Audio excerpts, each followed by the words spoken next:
뉴스 정면 승부 3부 시작합니다. 중국 증시가 요동치고 급락하면서요. 중국 경제 위기를 초래할 수 있다는 관측이 곳곳에서 나오고 있습니다. 중국 수출 의존도가 높은 우리 경제도 타격이 불가피할 것이라는 우려가 높은데요. 잠시 후 정면 인터뷰에서 중국 경제 상황 자세히 짚어보겠습니다. 계속해서 여러분 의견은 문자 샵 0945로 보내주시면 되고요.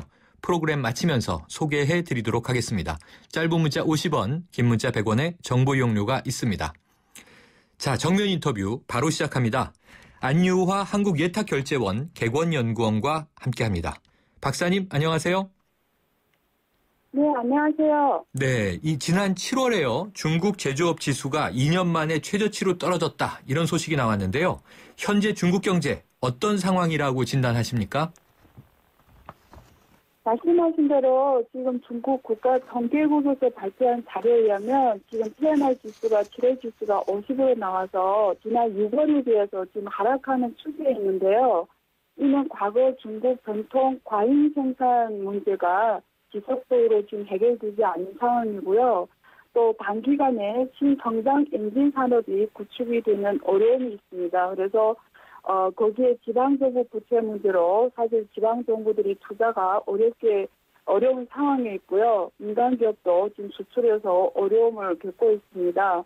이러한 그 복합적 요인들이 작용을 하면서 지금 중국 경제가 아직도 우리가 신常態 경제라고 하죠. 그러니까 뉴노멀 경제로 안착이 되지 않는 모습을 지금 보여주고 있다고 보시면 되겠습니다. 네, 여러 가지 문제점이 복합적으로 나타나네요. 결국 이제 결과로 나타나는 중국 증시 여전히 불안한 상황인 것 같은데 이 8월에도 7월처럼 이 급등락 장세가 이어가게 될 걸로 보십니까? 지금 예를 들면 어제 같은 경우에도 중국 주가 지수가 급락을 해서 한때 3,500포인트까지 간 적이 있습니다. 오늘은 조금 올라간 상황인데요. 전반적으로 보았을 때 지금 7월 한 달 동안 급등과 급락을 보여준 많은 원인들이 있겠습니다만 크게 세 가지인 것 같아요. 하나는 중국 경제의 기본면이 앞에서 말씀드린 대로 여전히 어려운 상황이 있고요. 네. 또 세계에서 지금 미국 금리 인상 이슈가 있고요. 유로존 위기도 부각이 되는 상황입니다. 네. 그리고 자체 중국 국내에서 보면 외국 자금들이 지금 중국 증시 우려에 대해서 자금을 많이 빠져나가고 있는 상황입니다. 또한 투자자들이 중국 정부에 대한 그 확신도가 과거에 비해서 많이 떨어져 있는 상황이기 때문에 전반적으로 증시가 지금 급락하는 모습을 보여주고 있고요. 네. 이에 중국 정부가 굉장히 지금 불안한 이 대처 국면을 보여주고 있습니다. 그래서 지금 8월 전망을 해보면 지금 북대화 회의라고 합니다. 시진핑 주석과 리커창 총리 이런 고위급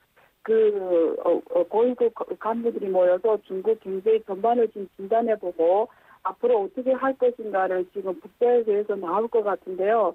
우리가 이 회의에 주목해야 될 것 같습니다. 네, 그렇군요. 지금 청취자 여러분께 잠시 양해 말씀드릴게요. 이 안 박사님과 연결하는 지금 이제 전화 연결이 중국 현지입니다. 그러다 보니까 감도가 좀 떨어지는데 들으시는 청취자 여러분 좀 양해를 구하겠고요. 자, 계속 이 대담 이어갈게요. 지금 말씀해 주신 대로요. 네.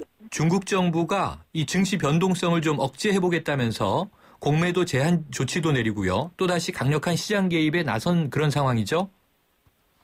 네, 맞습니다. 지금 공매도 지금 제한 조치를 과거에는 한도에서 이루어졌는데요. 최근에는 제도도 고치고 있습니다. 그러니까 당일 매매가 지금 허용이 되지 않는 쪽으로 지금 제도를 수정하고 있습니다. 그래서 당일 매매는 앞으로 어려워질 것 같아요. 지금 우리 정부에서 시장 개입 강도를 높여가고 있는 추세입니다.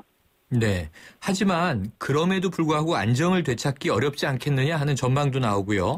오히려 이 정부의 개입이 안정화에 악영향을 초래하고 있다 이런 지적도 있던데 박사님은 어떻게 보세요? 네, 개인적으로도 오피니언에 굉장히 동감을 합니다. 네. 그러니까 정부 시장 개입이 사실 이 시장의 발산도 정부 시장 감독이 잘못된 상황입니다. 그러니까 레버리지 투자를 너무 단기간에 잡으려고 하다 보니까 결국 이런 사태가 왔는데요. 그 이후에 벌어지는 많은 시장 개입 조치가 점점 더 시장의 확대를 지금 불안정을 키워가고 있는 상황입니다. 네. 정부의 개입이 오히려 불안정을 더 키워가고 있다. 자, 그런데 또 정부 입장에서는 우리나라도 그렇습니다만 각종 경기 부양 체계도 경기가 잘 살아나지 않으니까 이 중국 지도부도 하반기에 추가 부양책을 내놓을 것이다. 이런 관측도 있더라고요. 그렇습니까?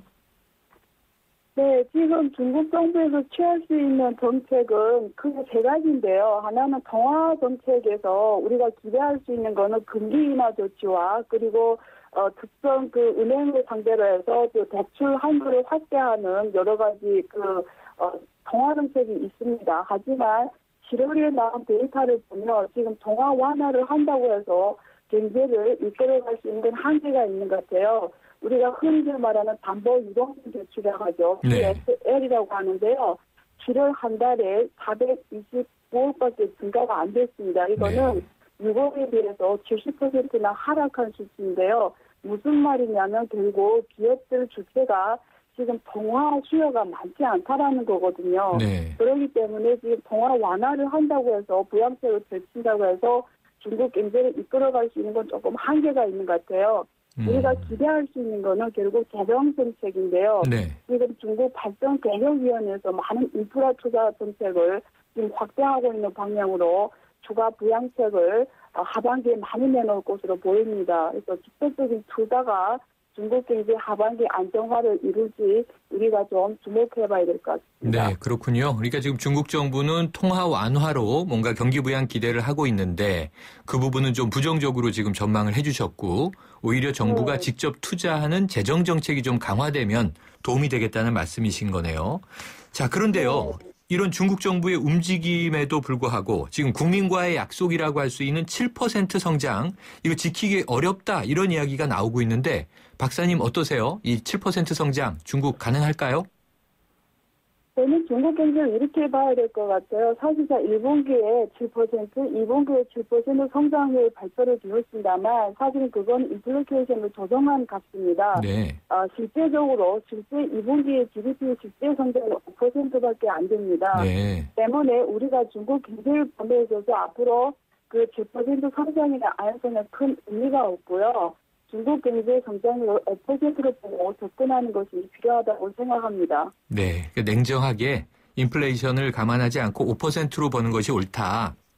그럼 어쨌든 7% 성장은 이제 어렵다라는 전제인데, 자, 지금 이 중국 증시가 계속 하락세를 이어가면서 이 결국은 아까도 중국 경제의 어려움이 미국의 금리 문제와 유럽의 경제 문제도 연결돼 있다고 분석해 주셨잖아요.